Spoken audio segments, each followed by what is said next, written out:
Welcome to NFL Almost Daily, where we would never skip OTA's season.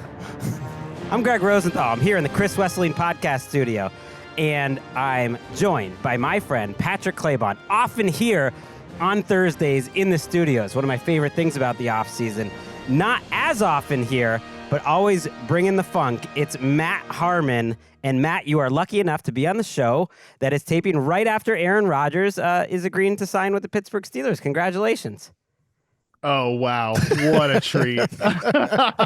I couldn't be more happy to talk about my what's become my least favorite subject. Oh, but thank you guys for having me. No, I actually just literally had a rant on Football 301, which came out yesterday, because we've had this graphic on our show with all of our Yahoo shows, like the depth charts for every team, and they've had Aaron Rodgers at quarterback with the parentheses potentially for about 2.5 months, and they just flashed it on the screen. It's like, I'm so sick of seeing this. It was funny when I saw it the first time 2.5 months ago. Now I'm tired of it. So hey, I said enough already, and look at that, it happened the next day.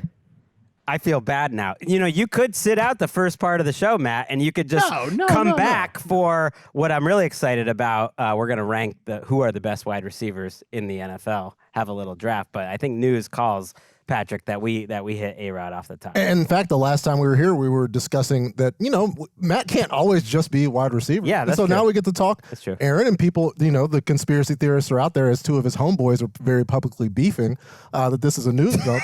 No, it's not a news dump. It just so happened the Steelers finished OTAs, as you said, today.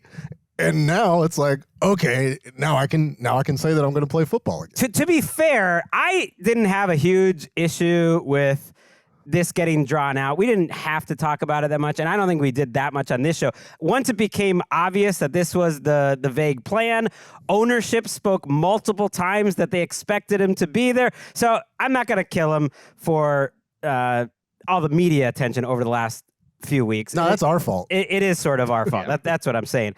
Now, the actual signing, to me, if you take a step back and almost pretend we didn't know that this was going to happen, it is fascinating, Matt, that they wanted Justin Fields more than Aaron Rodgers to me. It is really fascinating that the Jets and the Steelers swapped quarterbacks, but they both wanted Justin Fields, who also was benched by that same Pittsburgh Steelers team.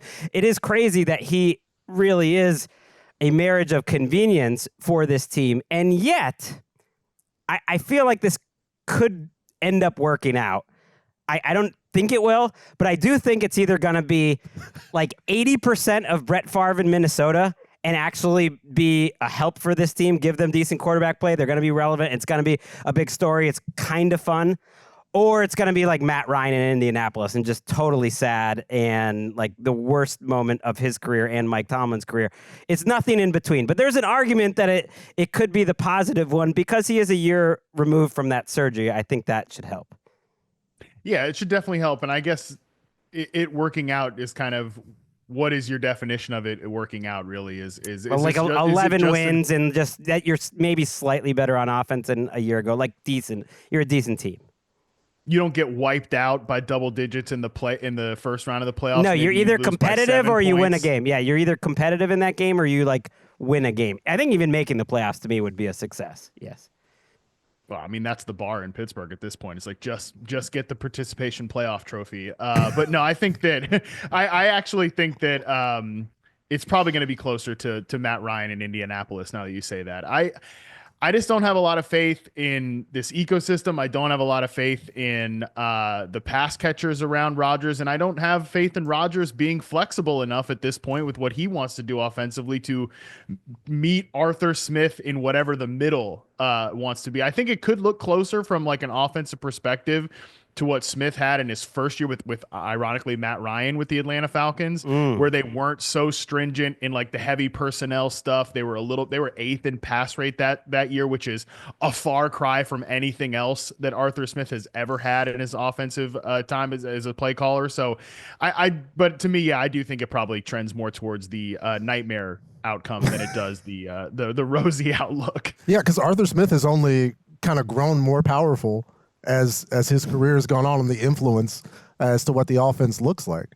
And so now we have the most influential. And so is Aaron. Yeah. So is Aaron. So what does meeting in the middle look like, and why would I be excited about it? And even if we do go to the extremes of what one wants versus the other, I'm not excited about either one of those. Like, congratulations to Aaron Rodgers on being what I feel is an upgrade over Mason Rudolph, and I'm sure they're going to get along great as well. But I don't see this, like, if we're saying success is a significant improvement upon last year, I'm not seeing it. Now, it's sometimes tough to dissect Claybon's sarcasm.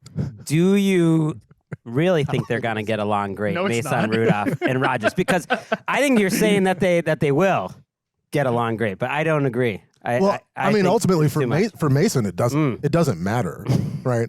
Facilitating that relationship, whether he wants to or not, is not going to be important. All things are going to be to facilitate what Aaron wants, and the big conflict is ultimately going to be is there has Arthur Smith been hiding quarterbacks, or has this been the way he wants to operate an offense? It's fascinating. I'm glad it's happening because I think it makes the Steelers more interesting.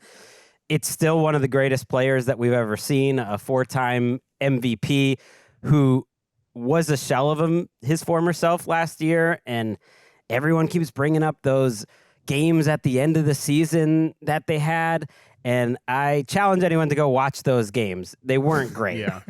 They were challenging. Even the ones with better numbers, I get it. He takes so few chances that the completion percentage and the touchdown to interception ratio, that's his superpower, is not getting intercepted, and it still is. But he plays so safe now that it just allows nothing to develop. And even at the end of the season, he seems so allergic and fearful of pressure. The one little thing that gives me a little bit of confidence, because I don't think the fit is great either, Matt, is that he did move better at the end of the season. You could see it, and that to me is the only thing to plant your flag on with Rodgers, is that another offseason removed from Achilles surgery, which is the toughest surgery to recover from. He was moving better by the end of last season. That could help him, but I don't know how much better it's going to be, Matt. And the weapons aren't very good. It's DK Metcalf, who to me doesn't exactly seem like an Aaron Rodgers type of guy at this point of his career, not too precise and down the field, and a whole lot of, I don't know, in front of a pretty good young offensive line. Yeah, there's some decent buzz about Roman Wilson, who ran, I think, a grand total of 4 routes last year amid an injury ruined rookie season. And I thought he was more of a 4th-round pick than a 3rd-round pick, but that's haggling there anyways. But it's interesting because with Metcalf, I think he actually fits well with what Arthur Smith typically wants in his ex-receivers, which is a guy who's going to be really good on those in-breakers, crossers, digs off play action, but that chunky intermediate middle of the field is the place that Rodgers has been allergic to throwing to since his last MVP campaign, which I just think he's been a below average quarterback every time we've seen him since then, which is really only 2 seasons. So I just that relationship, that connection is a questionable one to me, even if I do like the way that Metcalf theoretically from a route deployment perspective fits in Arthur Smith's offense. Good point. See, you kind of proved me wrong that he could fit with Smith, but there's not much around there. It is amazing though that the schedule makers put Jets and Steelers week 1. Now they didn't do it with their chest out, because they did it at 10 a.m. Pacific, 1 on the lesser coast. And so that's just an early game. I would assume now that will be the national game on CBS, at least in the early window. But that's opposite a lot of games. But for me, as just a fan, he does make it more. Even if I find him obnoxious, as a personality, he does make the football more exciting. We have a game against the Packers also, which is cool. Aaron Rodgers versus the Packers, assuming he makes it to midseason when they play. Yeah, we're going to be watching the Steelers and seeing the Steelers anyway. Right. And Aaron Rodgers, exactly. despite all of the Aaron Rodgers-ness, is more compelling than Mason Rudolph, despite their similarities. I do wonder, because it's about 570 attempts. Aaron Rodgers playing every game is going to be between 570 and 6-something attempts. What's the number on this team? Like, what's the safe number? Like, how many times do you want Aaron Rodgers dropping back in this offense? It seems it's impossible for me to predict. Well, they've said they want to be a run-first offense, but Aaron Rodgers does not run-first offenses. They have a good young offensive line, which I alluded to, which the Jets did too, and I thought the Jets' offensive line was overall solid to good last year. It wasn't like he was there like a huge problem for Rodgers, but you're right. Just seeing all the potential clashes. He's got the Vikings, who he almost thought of signing with in week 4. He's at the Patriots. I don't know that there's no real hook to that, but I'm just yeah. I thought about me and Rihanna. It was gonna happen. It just didn't work out. Oh man, Aaron Rodgers, welcome back. I am glad.